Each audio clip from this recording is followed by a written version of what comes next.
Hey guys, welcome back to Sartaj sir की class. तो guys, आज है हमारी सुपर एडवांस इंग्लिश स्पीकिंग की क्लास का 30वां दिन और आज के दिन में एक बहुत मजेदार टॉपिक आपको पढ़ाने वाला हूं जो आपकी ग्रामर में और इंग्लिश स्पीकिंग में आपकी बहुत हेल्प करेगा। और इस टॉपिक का नाम है gerund and infinitive. Gerund and infinitive नाम तो आपने सुना ही होगा, नहीं सुना कोई बात नहीं, आज पढ़ लेते हैं। जिन्होंने सुना उनको वो भी पढ़ लेंगे और जिन्होंने नहीं सुना है वो भी पढ़ लेंगे। चलिए बोर्ड पर आ जाइए, लिखना बाद में, पहले से वीडियो देखिए, आराम से स्क्रीन पर देखते रहिए। भाई आज हम जो टॉपिक पढ़ने वाले हैं उसका नाम है जेरेंड और इन्फिनेटिव। इन्फिनेटिव ये दोनों आज हम करने वाले हैं, जेरेंड और इन्फिनेटिव। अब किन्हें कहते हैं जेरेंड और किन्हें कहते हैं इन्फिनेटिव, ये समझो। भाई देखो, वो जो वर्ब की फर्स्ट फॉर्म के साथ आईएनजी लगती है ना, गोइंग, कमिंग, स्लीपिंग, डांसिंग, पांसिंग, लांसिंग, तो आईएनजी, इंग, इंग, इंग, उन सबको जेरेंड बोलते हैं। लोग कितना आसान है, उन सबको जेरेंड बोलते हैं। डांसिंग, कमिंग, स्लीपिंग, मतलब आईएनजी वाली जो फॉर्म होती है उन सबको जेरेंड कहा जाता है। और अगर बात करें इन्फिनेटिव की, तो वो जो वर्ब की फर्स्ट फॉर्म के साथ वो जो टू के साथ प्लस वर्ब की फर्स्ट फॉर्म लगती है ना, वो इन्फिनेटिव कहलाती है। जैसे to go, to come, to sleep, to dance, to ये, टू वो, तो जहां पर भी टू लग जाएगा समझ लो वो वाली आपकी जो है इन्फिनेटिव फॉर्म हो गई। गाइस, वीडियो को आगे बढ़ाने से पहले मैं आपसे कुछ सवाल करना चाहता हूं। क्या आपका कम्युनिकेशन स्किल यानी कि बातचीत करने का तरीका बहुत अच्छा है? क्या आप किसी से भी क्लियरली बड़ी ही आसानी से नेगोशिएशन कर लेते हैं? क्या आपकी पर्सनालिटी बहुत एनर्जेटिक है? और क्या आपको नई नई चीजें सीखना, नए नए लोगों से मिलना अच्छा लगता है? अगर हाँ, तो भैया फिर तो आप बिजनेस डेवलपमेंट एंड सेल्स के लिए ही बने। अब आप जैसे लोगों के लिए मेरे पास दो बड़ी अपॉर्चुनिटीज हैं, एक एक करके दिखाता हूं। पहली देखिए, अर्बन प्रो, बहुत बड़ी कंपनी है, 3 लाख से 6 लाख रुपए तक दे रही है सालाना, 1 साल का पैकेज। दूसरी कंपनी है वेदांतु, बहुत जाना माना नाम है मार्केट में, ये कंपनी भी 3 से 6 लाख रुपए ईयरली सैलरी दे रही है। अब इन दोनों कंपनीज में और ऐसे ही बड़ी बड़ी कंपनीज में जॉब करने के लिए आपको किसी एक्सपीरियंस या डिग्री की जरूरत नहीं है, बस जरूरत है तो स्किल्स की। अगर आपके अंदर स्किल्स हैं तो नौकरी आपकी। और पता है होता क्या है, जो फ्रेशर्स होते हैं ना, यानी कि जिन्हें कोई एक्सपीरियंस नहीं है जॉब का, उन्हें तो इतनी बड़ी बड़ी कंपनीज में फर्स्ट टाइम में जॉब मिलती भी नहीं है। लेकिन अब ये पॉसिबल है क्योंकि अनअकैडमी ने एक कमाल का प्लेटफॉर्म बनाया है जिसका नाम है रिलेवल। रिलेवल एक ऐसा प्लेटफॉर्म है जो ना सिर्फ फ्रेशर्स को बल्कि हर एक इंसान को मौका देता है इन बड़ी बड़ी कंपनीज के साथ अपना करियर स्टार्ट करने का, और वो भी उनके एक्सपीरियंस या क्वालिफिकेशन के आधार पर नहीं बल्कि उनके स्किल्स के आधार पर। अब आपको ज्यादा कुछ नहीं करना है, सबसे पहले तो अपने आप को रिलेवल टेस्ट के लिए रजिस्टर करना है, जिसके लिए आपको 1 रुपया भी खर्च नहीं करना है, ये बिल्कुल फ्री ऑफ कॉस्ट है। उसके बाद टेस्ट का स्लॉट बुक कर लीजिए, जिस भी टाइम आप कंफर्टेबल हो टेस्ट देने के लिए अपना टाइम यानी कि स्लॉट बुक कर लीजिए, और बस फिर उस टेस्ट के अंदर आपको एक बढ़िया सा स्कोर क्रिएट करना है। इसके बाद रिलेवल आपके प्रोफाइल को इन बड़ी बड़ी कंपनीज के पास भेज देगा। बस अब आपको कुछ करना नहीं है, घर पर रिलैक्स होकर बैठ जाओ, क्योंकि खुद ये बड़ी बड़ी कंपनीज आप तक अप्रोच करेंगी आपके इंटरव्यू के लिए, और 15 दिनों के अंदर आपको अपनी जॉब मिल जाएगी। रिलेवल टेस्ट के जरिए ना जाने कितने लोगों को उनकी ड्रीम जॉब मिली है, और उन्होंने अपना एक्सपीरियंस शेयर किया है रिलेवल के ट्विटर हैंडल पर, यहां पर आप देख सकते हैं, और आप भी इनमें से एक बन सकते हैं। तो जाइए इस वीडियो के डिस्क्रिप्शन बॉक्स में दिए गए लिंक पर क्लिक कीजिए या फिर डायरेक्टली विजिट कर लीजिए relevil.com पर और आज ही अपना स्लॉट बुक कर लीजिए।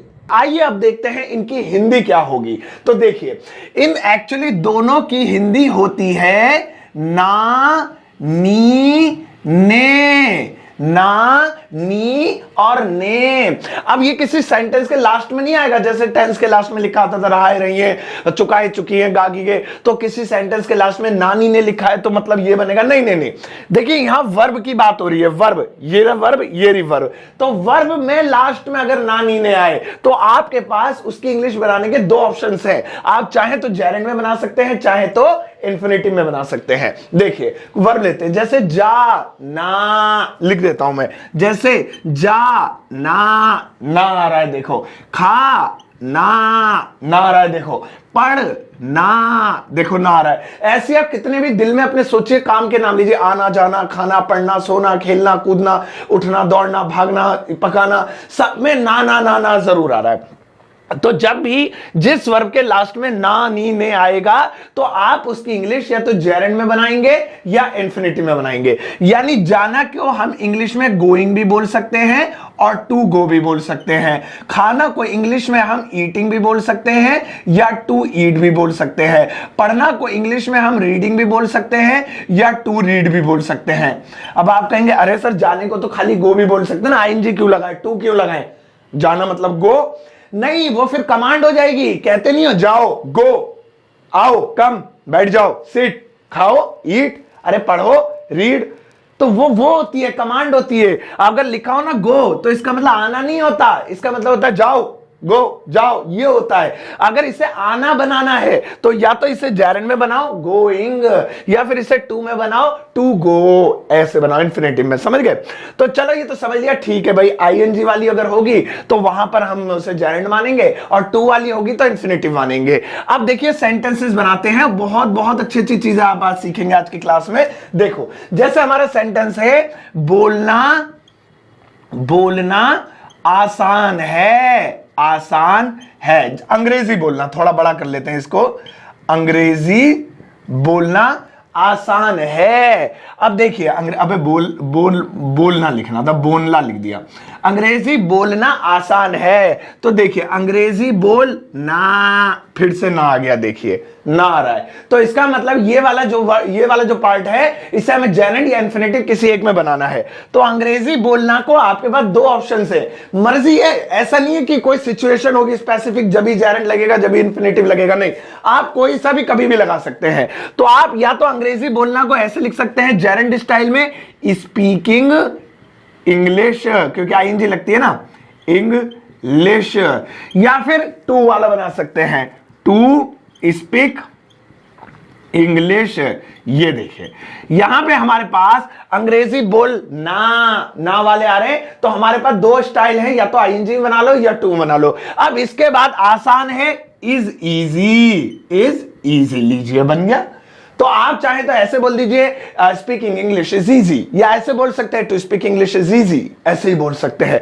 तो या तो जेरेंड में बना लीजिए या इंफिनिटिव बना लीजिए। कितना आसान है यार। चलो एक बार फिर से देखते हैं। जैसे मान लीजिए मैंने कहा कार चलाना मुश्किल नहीं है, कार चलाना, फिर से ना आ गया, मुश्किल नहीं है। चलिए अब मुश्किल नहीं है को छोड़ो, अभी पहले देखो कार चलाना, अब इसमें आ गया ना आ गया, तो इसमें हम ना को या तो जेरेंड में बना सकते हैं इंफिनिटिव में। तो अगर मैं जेरेंड में बनाता हूं आईएनजी में, तो ड्राइविंग अ कार, या खाली कार। और अगर मैं इंफिनिटिव में बनाता हूं तो टू ड्राइव अ कार, ये हो गया जी। खाली इतने की इंग्लिश हो गई कार चलाना, टू ड्राइव अ कार या ड्राइविंग अ कार, कार चलाना, कार को हटा दो, चलाना, ड्राइविंग या टू ड्राइव, कोई भी एक। अब ये मुश्किल नहीं है, इज नॉट हार्ड, कितना आसान है, इज नॉट हार्ड। तो इंग्लिश हो जाएगी driving a car is not hard, या to drive a car is not hard. इस तरीके से आप बना सकते हैं। एक लास्ट और लेते हैं, चलो। जैसे मान लो, फिर और भी बहुत अच्छी अच्छी चीजें सीखोगे। जैसे मैंने कहा झूठ बोलना पाप है, फिर से आ गया, देखो झूठ बोलना, यानी झूठ बोलना गुनाह है, पाप है, नहीं बोलना चाहिए। तो फिर से इस सेंटेंस के लास्ट में, इस वर्ड के लास्ट में, इस फ्रेज के लास्ट में आप ना देख रहे हैं। तो अब हमें पता चल गया ये भी इसी में जाएगा। या तो जेरेंड में बना लो, तो झूठ बोलने को टेल अ लाई बोलते हैं, तो या तो जेरेंड में बनाओ टेलिंग अ लाई, ये हो गया, या तो टेलिंग अ लाई, या फिर आप इंफिनिटिव में बना लो, to tell a lie. Infinitive बनाएंगे तो आईएनजी नहीं आएगा, टेलिंग अ लाई या टू टेल अ लाई, तो हो गया झूठ बोलना। अब है पाप को सिन बोलते हैं, इज अ सिन, ये लीजिए, तो हो गया to tell a lie is a sin या telling a lie is a सिन। इस तरीके से बना सकते हैं। तो यहां पे अब हम आधा चैप्टर हमने पढ़ लिया। अब आधा क्या पढ़ लिया कि हमें समझ में आ गया कि भाई जहां पर भी ना नीने वाले वर्ड्स आए, जैसे कार चलाना मुश्किल है, इंग्लिश सीखना आसान है, तुम्हें मनाना पागलपंती है, फोटो खींचना एक कला है, और मम्मी की मदद करना एक अच्छी आदत है, पिताजी की इज्जत करना एक अच्छे इंसान की क्वालिटी है। तो यहां पे ना वाले सेंटेंस बनाने के लिए आपके पास दो ऑप्शंस हैं। आप या तो शुरुआत आईएनजी से करिए तो उसे जेरेंड कहा जाएगा, आप चाहें तो शुरुआत टू से करिए, उसे इंफिनिटिव कहा जाएगा। अब आगे देखते हैं कि ये तो हो गए इसके पर्सनल सेंटेंस ना वाले, लेकिन टेंस में इनका यूज कैसे करेंगे, तो ध्यान से सुनिए। जैसे मैंने कहा वह कार चलाना सीख रहा है, कॉन्टिन्यूअस टेंस आ गया आईएनजी वाला। अब इस सेंटेंस को ध्यान से देखिएगा, बहुत बहुत इंपॉर्टेंट चीज है। वह कार चलाना सीख रहा है, इस सेंटेंस के अंदर टोटल कितने काम हो रहे हैं, वर्ब कितनी है, क्रियाएं कितनी है, एक्शन कितने, सब एक ही चीज होती है, काम टोटल, वर्ब क्रिया एक्शन, कुछ भी बोल लो, कितने काम हो रहे। तो देखो वह क्या है, काम है, नहीं, कार, कार क्या है? काम है। कार तो सामान का नाम है। चलाना, हाँ, चलाना, अंडरलाइन, ठीक है। सीख, क्या सीखना है? हाँ, सीखना भी काम होता है, अंडरलाइन। रहा है, ये तो टेंस है, रहा है, रही है, रहे, ये तो टेंस है। तो इसके अंदर टोटल 2 काम हो रहे हैं। तो टेंस के अकॉर्डिंग हम वर्ब की फॉर्म लगाते हैं, first form, second form, third form. तो यहां पे क्या सीन है कि जो first form, second form, third form लगती है ना, वो एक ही वर्ब में लगती है, और वो वर्ब होती है उल्टी तरफ से जो पहले आए। मतलब टेंस इस वर्ब का फैसला करेगा, टेंस के हवाले है कि मैं कौन सी वर्ब यूज करूं, सेकंड फॉर्म यूज करूं, second form, first form, second form, third form, या आईएनजी या एससीआईएस, क्योंकि ये कॉन्टिन्यूअस टेंस से रहे रहने वाला। तो टेंस ने फैसला कर लिया कि भैया यहां पे आईएनजी लगाना, प्रेजेंट कॉन्टिन्यूअस टेंस में आईएनजी लगती है। तो इस वाले की किस्मत का फैसला हो गया, इसने कर दिया, ठीक है। चलो बनाते हैं। वह के लिए ही, रहा है के लिए इज। अब सीखना, तो सीखना में हमें आईएनजी लगाना पड़ेगा। क्यों लगाना पड़ेगा? क्योंकि टेंस ने फैसला कर लिया। तो लर्निंग, LEAR, लर्न माने सीखना, लर्निंग, ही इज लर्निंग। अब बचा कार चलाना या खाली चलाना, कुछ भी ले लो। तो इसमें देखो फिर से ना आ रहा है। तो अब जो ये पहली वर्ब के बाद जो बाकी की वर्ब आएंगे, चाहे वो 1 हो, 2 हो, 3 हो, 4 हो, अभी लिखूंगा जिसमें ज्यादा भी होंगी, अब वो चाहे कितनी हो, पहली वाली को छोड़ के अब सारी वाली की किस्मत का फैसला आपके हाथ में है। पहली वाली की किस्मत का फैसला किसके हाथ में है? टेंस के हाथ में। टेंस जो कहेगा मैं पास्ट परफेक्ट हूं, थर्ड फॉर्म लगाओ, तो जी लर्न की थर्ड फॉर्म लगाओ। मैं कॉन्टिन्यूअस हूं, आईएनजी लगाओ, तो जी आईएनजी लगाओ। मैं प्रेजेंट इंडेफिनिट हूं, सिंगुलर के साथ एसएआईएस लगाओ, तो लर्न में एस लगाओ, लर्न्स। तो किस्मत का फैसला टेंस करेगा। अब इसका तो कर लिया ना, जब दफाओ। अब जो बची वर्ब, अभी एक ही बची है, कई सेंटेंस में 2, 3, 4, 10, 15 आती हैं, उन सब की किस्मत का फैसला आपके हाथ में है। यानी अब आप तय करना कि उसे आप जेरेंड में भी लिख सकते हैं, इन्फिनिटिव में भी लिख सकते हैं, लेकिन इससे बाहर नहीं लिख सकते, ना तो सेकंड फॉर्म, ना थर्ड फॉर्म, ना कुछ। सिर्फ आपके पास भी किस्मत का फैसला आपके हाथ में जरूर है, लेकिन आपके पास भी लिमिटेड 2 ही ऑप्शंस है। आप या तो उसे जेरेंड में बनाइए या इन्फिनिटिव बनाइए। तो कार चलाना को मैं अगर जेरेंड में बनाता हूं तो हो जाएगा driving, ING, driving a car. और अगर मैं इन्फिनिटिव में बनाता हूं तो हो जाएगा to drive a car, to drive a car. ये लीजिए, अब आप दोनों बोल दीजिए, दोनों ही सही है। यानी he is learning driving a car या फिर he is learning to drive a car, दोनों ही सही है। सही है। एक बार फिर से देखो, जैसे मैंने कहा दुल्हन, दुल्हन पढ़ना, पढ़ना, लिखना और गाली देना जानती है। बहुत बेहतरीन दुल्हन है ये, मिलती नहीं है ऐसी। तो दुल्हन पढ़ना, लिखना और गाली देना जानती है। इस सेंटेंस के अंदर देखो, वैसे सेंटेंस का टेंस कौन सा है? प्रेजेंट डेफिनिट, टी है पे आ रहा है। लेकिन इससे पहले ये पता करो कितने काम हो रहे हैं टोटल। शुरू से ही देख लो, पढ़ना पहला काम, लिखना ये भी काम हो रहा है, और ये कोई काम नहीं है, और तो एक शब्द है। गाली देना ये भी एक काम है। जानती, जानना भी एक काम है, कोई किस चीज को जानना, तो ये भी एक काम है। तो 1 2 3 4 4 काम हो गए। लेकिन इनमें से एक की किस्मत का फैसला टेंस करेगा, 3 की किस्मत का फैसला आप करोगे। तो टेंस ये फैसला करेगा कि इस वाले क्रिया की, इस वाली वर्ब की कौन सी फॉर्म आएगी, फर्स्ट, सेकंड, थर्ड कौन सी आएगी। तो हम टेंस से बोले थे भाई तुम कौन से हो? मैं प्रेजेंट डेफिनिट हूं। ठीक है, ये कह रहा है मैं प्रेजेंट डेफिनिट हूं, मुझ में एसएआईएस लगता है क्योंकि सिंगुलर पर्सन, अगर प्लूरल होता तो नहीं लगता।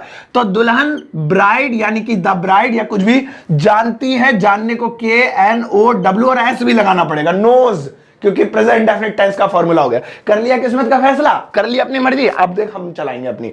अब 1 2 3 ये तीनों वर्ब्स हमारे कब्जे में है। अब हम इसमें ये आईएनजी में भी बना सकते हैं और इसे टू में भी बना सकते हैं, लेकिन इससे बाहर नहीं बनाना। ये नहीं कि मैं सेकंड फॉर्म लगाऊंगा, डांस करूंगा, मेरे कब्जे में है, तो इतना भी कब्जा नहीं है, लिमिटेड है भाई। ठीक है, तो यहां पे आप अच्छी बात यह, आप कुछ भी पहले लिख दीजिए, ये पहले लिख दीजिए, ये पहले लिख दीजिए, ये पहले लिख दीजिए, कुछ भी, क्योंकि मेन सेंटेंस बन गया, गलत नहीं जाएगा। अब चाहे पढ़ना पहले लिख दो, गाली देना फिर लिख दो, लिखना पहले लिख दो, या ये पहले लिख दो, अब गलत नहीं जाएगा। तो हम ऐसे लिख देते हैं, सीधा सीधा ही लिख देते हैं।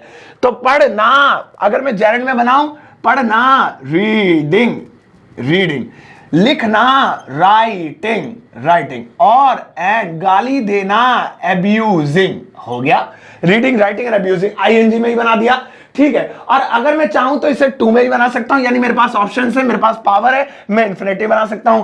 पढ़ना टू रीड, लिखना टू राइट, गाली देना एंड टू अब्यूज, abuse, ठीक है, फुल स्टॉप। तो देखिए अब आप इसे दोनों तरीके से बोलिए, जो आपको कंफर्टेबल लगे वही ठीक है, ठीक दोनों है, डिपेंड करता है आपका माइंड उस वक्त क्या कह रहा है, कुछ भी बोल दो। तो दुल्हन पढ़ना लिखना और गाली देना जानती है, bride knows reading writing and abusing, या फिर दुल्हन पढ़ना लिखना और गाली देना जानती है, bride knows to read to write and to abuse. ये वाला स्टाइल जेरेंड स्टाइल है, ये वाला स्टाइल इंफिनिटिव स्टाइल है। तो अब पता ये चला किसी भी वाक्य में अगर एक से ज्यादा काम होंगे तो पहले वाले काम की जो वर्ब होगी वो अकॉर्डिंग टू टेंस चेंज होगी, बाकी के जो सारे काम होंगे उनके लिए दो ऑप्शंस हैं, जेरेंड और इंफिनिटिव। आप कोई सा भी लगाइए, you wish, as you wish, I mean. मजा आया ना। चलो एक और कमाल की चीज मैं आपको दिखाता हूं। यहां तक तो हमने सीख लिया, अब आपको एक और लास्ट चीज दिखा देता हूं। और लास्ट चीज यह है कि ये जो जेरेंड होती है आईएनजी वाली, इसकी एक और इंग्लिश होती है, एक और होती है। जैसे ये अब इन्फिनेटिव का सीन खत्म हो गया। अब बस अब इन्फिनेटिव में हमने दो चीजें सीख ली। एक तो वो शुरू में नानी ने जाना, पढ़ना, खाना आसान है, पढ़ना मुश्किल है, वगैरह वगैरह। और एक बीच में कोई सेंटेंस में सेकंड वर्ब आए तो फर्स्ट वाली छोड़ के बाकी की सारी जितनी भी होती है सबको सेकंड बोलते हैं। सबको जेरेंड या इन्फिनेटिव में बनाना है। इन्फिनेटिव का काम खत्म हो गया। अब जेरेंड का एक काम है। जेरेंड का काम यह है, इसको इरेज करते हैं, कि ये जो आईएनजी वाली फॉर्म होती है इसका एक और मतलब होता है। इसका मतलब होता है जैसे करते करते, करते करते। मतलब हिंदी में ऐसा होता है ना कि दो बार वर्ड्स रिपीट होते, नहाते नहाते, सोते सोते, खेलते खेलते, पढ़ते पढ़ते, हंसते हंसते, नाचते नाचते, वो भी जेरेंड में ही बनते हैं। जैसे सोते सोते, सोते सोते, दो बार रिपीट हो रहे हैं, तो इसे आप जेरेंड में बनाइए। ये जेरेंड में बनते हैं हमेशा, सोते सोते। लेकिन इससे पहले हमें वाइल लगाना पड़ेगा, ये ध्यान रखना। तो जो फॉर्मूला हमारा होगा वो एक्चुअली में होगा अब while plus ING, while plus ING, बस। तो ये पहचान है इसमें आईएनजी की कि अगर इससे पहले वाइल आ जाए तो समझ जाओ इंग्लिश डबल डबल साउंड करेगी। तो सोते सोते वाइल स्लीपिंग। अब इसका वाक्य में प्रयोग कर दो, वह सोते सोते आया, वह सोते सोते आया। तो सोते सोते भाड़ में गया, पहले वह आया, आया पास्ट इंडेफिनिट, कम की सेकंड फॉर्म केम, टेंस के अकॉर्डिंग बना दिया। अब सोते सोते वाइल स्लीपिंग, लीजिए हो गया। इसी तरीके से हंसते हंसते वाइल लाफिंग, जाते जाते वाइल गोइंग, खेलते खेलते वाइल प्लेइंग, इस तरीके से बनाते हैं। इसको मैं एक और क्लास में, अगली क्लास में और ज्यादा अच्छे से डिफाइन करूंगा। फिलहाल आज ये आपका टॉपिक है। अब आपके लिए एक छोटा सा यू वर्क है। इस वक्त आप अपनी स्क्रीन पर कुछ सेंटेंसेस देख पा रहे होंगे, इन्हें आपको इंग्लिश में ट्रांसलेट करना है। जेरेंड और इन्फिनेटिव किसी का भी एक का, जो आपको मर्जी में आए वो यूज करते हुए, या फिर जेरेंड इन्फिनेटिव दोनों में बना सकते हैं आप, ठीक है, एक के दो भी बना सकते हैं। जेरेंड वाले के आगे ब्रैकेट में लिख देना जेरेंड, इन्फिनेटिव के आगे ब्रैकेट में इन्फिनेटिव। इसको करके इसकी इंग्लिश इस वीडियो कमेंट सेक्शन में पोस्ट कर देना, मैं बेस्ट आंसर को पिन अप करूंगा। ये टॉपिक कैसा लगा मुझे जरूर बताइएगा। अपना ध्यान रखिएगा, तब तक के लिए टेक केयर, बाय बाय।